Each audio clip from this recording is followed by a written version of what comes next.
بسم اللہ الرحمن الرحیم نحمدہ ونصلی ونسلم علی رسولہ الکریم اما بعد۔ دیکھتے آنکھوں اور سنتے کانوں کو اکرم اللہ شاہد کا سلام پہنچے۔ دروس الصرف کا سلسلہ چل رہا ہے۔ آج کے درس میں ہم اجوف یائی کا اسم مفعول بنانے کا طریقہ سیکھیں گے۔ یاد رہے اجوف واوی کا جو اسم مفعول ہے وہ 3 طریقوں پر پڑھا جاتا ہے۔ اس سے پہلے ہم اس کے لیے 3 دروس دے چکے ہیں جس میں کھل کر تینوں طریقے بتائے جا چکے ہیں۔ اس لیے آج ہم اجوف یائی کی طرف آتے ہیں، چونکہ اجوف یائی کا اسم مفعول اجوف واوی سے ذرا مختلف ہے۔ باقی گردانوں کے اندر وہی پرانا اجوف واوی والا طریقہ چلتا ہے، لیکن اسم مفعول میں پھر طریقہ تھوڑا سا چینج ہو جاتا ہے۔ اس لیے بنا کسی تاخیر بورڈ کی طرف چلتے ہیں۔ آپ قلم کاغذ سامنے رکھیں اور درس کو غور سے سنیں اور پھر پریکٹس کیجئے۔ اپنے دوستوں کے ساتھ ویڈیو کو شیئر بھی کریں، اور اگر چینل پر پہلی دفعہ ہے تو چینل کو لائک بھی کرے، سبسکرائب بھی کر لے اور دوستوں کے ساتھ شیئر بھی کرے۔ جزاکم اللہ۔ بنا کسی تاخیر بورڈ کی طرف چلتے ہیں۔ تو حسب سابق ہم اجوف یائی کا اسم مفعول بالکل اصل لکھ لیں گے۔ باع یبیع سے پھر بنتا ہے مبیوع، مبیوعا، مبیوعان، مبیوعون، مبیوعۃ، مبیوعتان، مبیوعات، مبیع، مبیع، مبیعۃ۔ تو یہ ہمارا اجوف یائی کا اسم مفعول بالکل اصل ہے۔ اب اس کے بعد ہم اس میں قوانین لگائیں گے۔ تو سب سے پہلے ہم یہاں پر 6 صیغوں کے اندر یقول و یبیع والا قانون لگائیں گے۔ یقول والا قانون، تو یہ پھر بن جائے گا مبیوع۔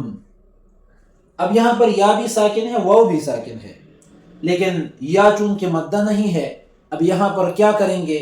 تو یہاں پر یوسر والا قانون متوجہ ہے۔ اب یا ساکن مظہر ہے اور ما قبل مضموم ہے، تو یوسر والا قانون ہم پہلے مثال کا جو سب سے آخری قانون ہے وہ ہم پڑھ چکے ہیں۔ اس میں ہم پڑھا چکے ہیں کہ 3 جگہوں میں ما قبل والا ضمہ کسرے سے تبدیل ہوتا ہے۔ آپ اگر پہلی دفعہ دیکھ رہے ہیں تو ذرا وہ درس بھی ایک دفعہ دیکھ لیں، سن لیں، انشاءاللہ آپ کو بہت آسانی کے ساتھ یہ بات پھر سمجھ آ جائے گی۔ تو یہاں پر ہم نے کرنا یہ ہے کہ با کے اوپر کا جو پیش ہے اس کو کسرہ سے تبدیل کرنا ہے، کسرہ سے تبدیل کرنا ہے، یوسر والا قانون، یوسر والا قانون۔ تو یہ پھر بن جائے گا مبیوع، مبیوع۔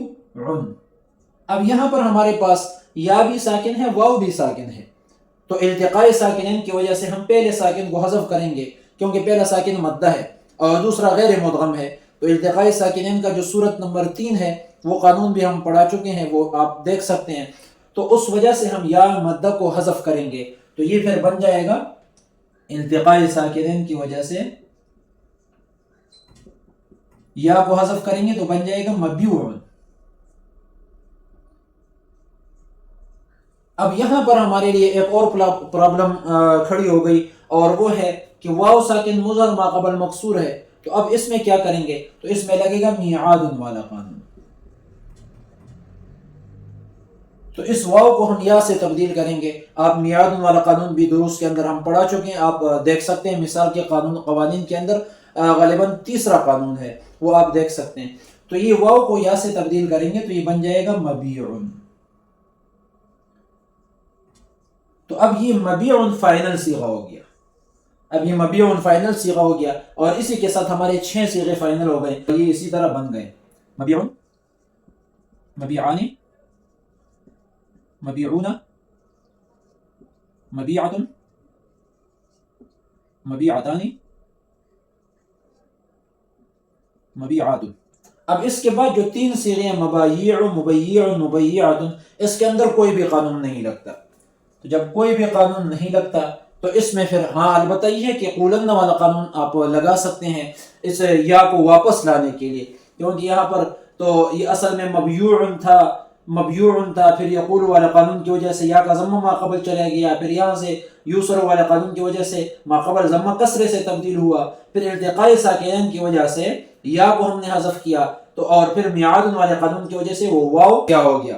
تو چونکہ یہاں پر یا کے نیچے ہم نے زیر لگانا ہے تو اس یا کو ہم پہلے سے لائیں گے، میعاد والا اور التقاء ساکنین والا قانون کا علت ختم ہو جائے گا، اور قولن وہ ذرا لمبا پھر کام ہے، اس لیے آسانی یہ ہے کہ ان تینوں صیغوں کے اندر کوئی بھی قانون مت لگائیں، اور یہ جس طرح ہے مبایع مبیع مبیعات اسی طرح پڑھے، کیونکہ آخر میں اسی طرح ہی پڑھا جاتا ہے۔ تو یہ تھا آج کا ہمارا درس، اجوفیائی کا اسم مفعول ہم آپ کو سمجھا چکے ہیں۔ امید ہے آپ کو بات سمجھ آئی ہوگی، بہت آسانی کے ساتھ آپ کو بات سمجھ آئی ہوگی، نہیں تو آپ ایک دفعہ اور سن لیں، انشاءاللہ آپ کے دل و دماغ کے اندر جو شکوک اور شبہات صرف کے حوالے سے ایک ایک کر کے اللہ رب العزت آپ کے دل و دماغ سے نکالے گا، لیکن محنت شرط ہے، محنت آپ کریں، کوشش کریں، اور اخلاص کے ساتھ سچے لگن کے ساتھ آپ صرف پڑھنا سٹارٹ کریں، کیونکہ یہ بنیاد ہے، بنیاد ہے، یہاں سے عربی گرامر شروع ہوتا ہے۔ یہاں یہ بات آپ کو سمجھ آ گئی تو آپ کے لیے اگلا جو سٹیپ ہے نحو کا اور پھر اس طرح ادب کا وہ